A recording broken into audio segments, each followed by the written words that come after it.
Welcome to this week's Bible Topics discussion. We're so glad you're here today as we discuss being unequally yoked. Exactly what does that mean, unequally yoked? The term unequally yoked refers to a harness that farmers sometimes use to yoke two oxen or another type of cattle together to plow a field. A harness is sometimes known as a yoke, which binds the two animals together so they'll walk in step with each other while plowing the field, so that one won't wander off from the other. We see this in the Bible referring to Christians in 2 Corinthians chapter 6, verse 14, which says, "Do not be yoked together with unbelievers. For what do righteousness and wickedness have in common? Or what fellowship can light have with darkness?" The command is for believers not to bind themselves together with unbelievers. The reason is pretty simple. Believers have a different outlook than unbelievers, a different lifestyle, a different worldview, if you will.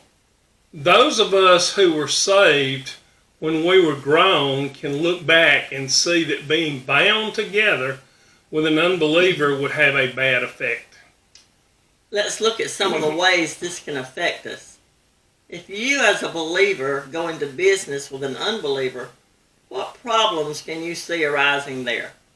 Your partner may very well be a good friend, but if he or she isn't a believer, you can never both look at things exactly the same.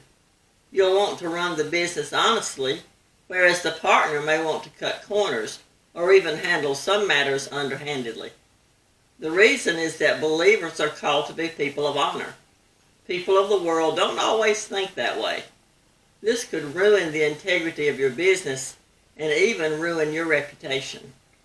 Another way that being unequally yoked with unbelievers can be dangerous is in marriage.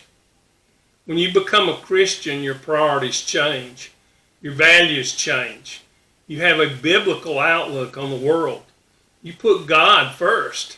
Actually, Christians are to put God first over their spouse and family. Some spouses would not go for that. They simply wouldn't understand that God's position is first in your life. Being involved with church, studying the Bible, spending time in prayer are just not usually things that an unbeliever will understand as being extremely important in the life of a Christian. But it's very important to God. If you're an unmarried Christian looking for a spouse, you should always steer yourself toward Christians.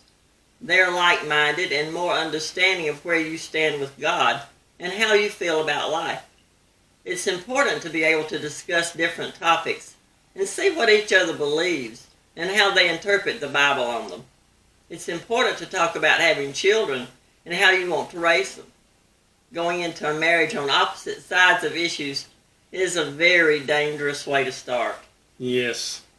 Now, one important thing we should point out here is that if you and your spouse were both unbelievers when you married and one of you becomes a Christian afterwards, he or she should stay in the marriage.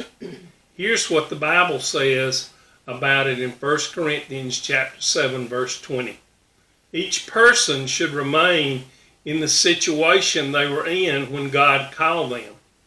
Just 4 verses down in 1 Corinthians chapter 7, verse 24, the author repeats this by saying, "Brothers and sisters, each person, as responsible to God, should remain in the situation they were in when God called them."